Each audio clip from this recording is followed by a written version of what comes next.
When you check out at the pharmacy, you see the journey from idea to medicine, thanks to our intellectual property system, or IP for short. IP safeguards inventions, like a new way to prevent seizures or lower cholesterol. And IP supports competition from other brands, then lower-cost generics, which are 90% of prescriptions filled in the U.S. Innovation, competition, lower costs, thanks to IP. Learn more at phrma.org/IP Works Wonders. This episode is brought to you by Global X. Since 2008, Global X ETFs has been committed to empowering investors with unexplored, intelligent solutions. Global X specializes in exchange-traded funds that offer exposure to the artificial intelligence ecosystem, including themes like data centers, robotics, semiconductors, and cloud computing. To learn more about Global X's entire suite of ETFs, from covered calls, fixed income, emerging markets, and more, visit globalxetfs.com. It's a Minimalist Monday edition of Optimal Finance Daily, The Thought Process of a Frugal Mind by Chelsea of smartmoneymamas.com. Think frugal living is just for unhappy cheapskates? Heck no. Being frugal is for anyone who wants to reach their money goals while still spending on the things that matter to them. To be frugal and save money, you don't have to reuse paper towels, skip flushing the toilet, ew, or eat ramen noodles. You just have to spend more thoughtfully. Today, I'm going to share the decision-making process that helped my husband and me learn how to be frugal. It took some getting used to, but we love the options and freedom it gives us. What does it mean to be frugal? Frugal living is an empowering thing. Practiced thoughtfully, it isn't meant to represent a life of deprivation or unhappiness. It certainly doesn't mean you never spend money or have to become a total cheapskate. Being frugal is about optimizing the balance between cost and happiness. Our society encourages quick, constant spending. It's what makes the economic world go round. But while a new pair of shoes or fancy gadget may make us happy in the moment, it's hurting us longer term. The money stress, debt, and overflowing closets that come with our reckless spending are overwhelming. Embracing the tenets of frugality means finding a more consistent level of happiness, one that helps us prioritize our spending towards the things that really matter to us, while not sacrificing our greater goals. But how do we break our bad spending habits? Well, for Papa Fish and I, it meant practicing a new thought process. The thought process of a frugal mind.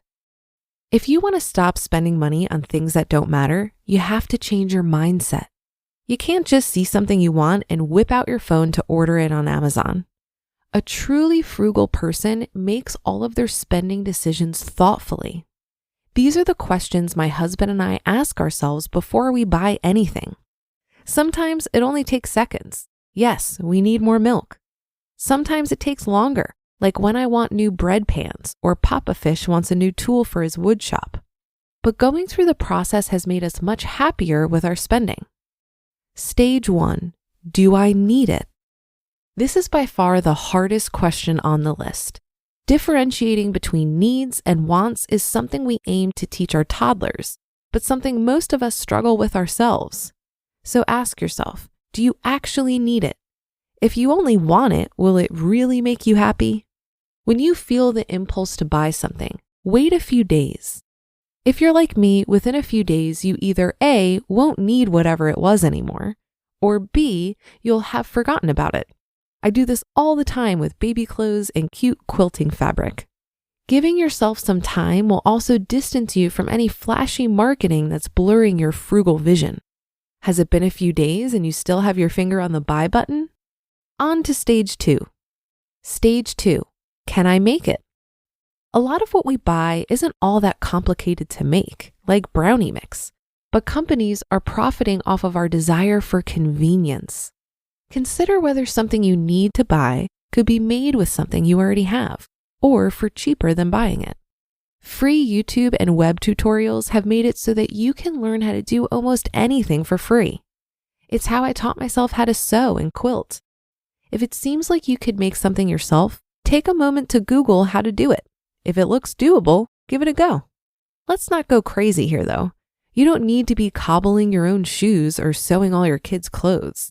Your time does have value, and the materials to make those things could end up costing more anyway. Just be aware of the option. So much of frugal living is about being aware of your choices. Do you still need whatever you're considering buying? Can't make it? On to stage 3. Stage 3, can I borrow it? If you only need something short term, or if you aren't sure you'll enjoy it, consider borrowing it first. Ask friends, neighbors, or local Facebook groups if anyone has what you're looking for and would be willing to lend it to you. Not only could it save you money, but it could also help you develop community. Be sure to check out your local library for things they might offer besides books. Our library loans out crochet and knitting needles. A library in Orano, Maine offers local seeds for your garden. The Oakland Public Library lends out power tools. You never know what you could find. When borrowing things, just be sure to return it on time and in the condition you receive it. Can't borrow it, or you've already decided you'll need it long term? On to stage 4. Stage 4, can I get it used? We live in a disposable economy. Marketers encourage people to upgrade before things have actually reached the end of their useful life, and most of us fall.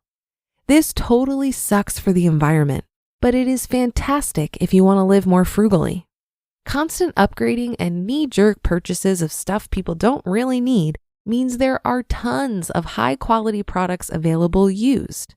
From barely touched bread makers to low-mileage cars and like-new clothing.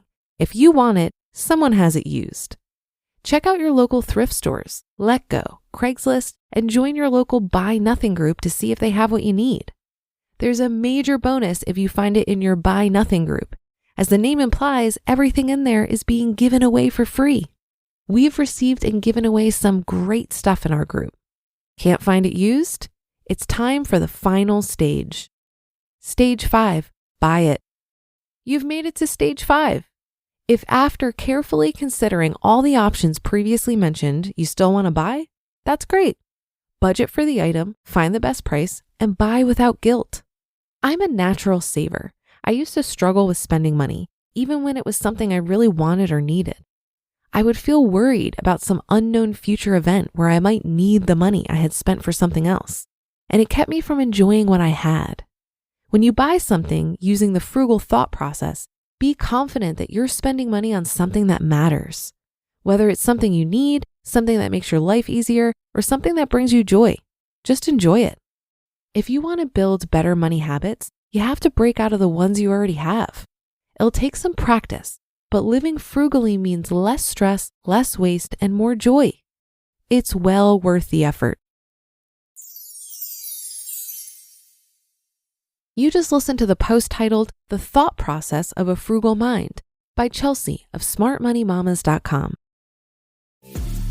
This episode is brought to you by Amazon Business. How can you free up your team from time-consuming office tasks? Amazon Business empowers leaders to not only streamline purchasing, but better support their teams so they can focus on strategy and growth. Free up your teams and focus on your future. Learn more about the technology, insights, and support available at amazonbusiness.com. Welcome, ladies and gentlemen, to Mario's Bistro. The special tonight is the beef carpaccio. With the Venmo debit card, you can turn the basketball game tickets your friends paid you back for into a romantic dinner that you can earn up to 5% cash back on. Use your Venmo balance to pay for the things you love to do. Visit venmo.me/debit to learn more. The Venmo MasterCard is issued by the Bancorp Bank N.A. pursuant to license by MasterCard International Incorporated. Terms apply. Cashback terms apply. I loved reading this article because this is the exact thought process that I follow when deciding if I should buy something. What I like about it is that it forces me to slow down and be really intentional about my spending. It can also open up creativity and resourcefulness in getting my needs met. When it comes to frugality, I think a deep mindset shift is important so that it doesn't end up feeling like deprivation. For me, it's not enough to not buy a Tesla, for example. I also want to not desire a Tesla. By shifting my desires to align with a simple, low-cost lifestyle, I don't have to rely on willpower to spend less. And the way I achieved this deep mindset shift was by reading about frugality and minimalism every day. We talk so much on this show about reducing and optimizing our expenses, but I think the challenging part of actually doing this is that it's in direct opposition to our consumerist conditioning. We've been trained since birth to want bigger, better, and upgraded material possessions. I found for myself that shifting my desires and actually wanting what I have now has been the mindset shift that's allowed me to keep my expenses low without being bitter about it. And another benefit of my frugal habits is that I've been pushed to explore the satisfaction of actively creating versus passively consuming. That'll do it for today. Thank you for listening. Have a great rest of your day, and I'll be back for tomorrow's show, where your optimal life awaits.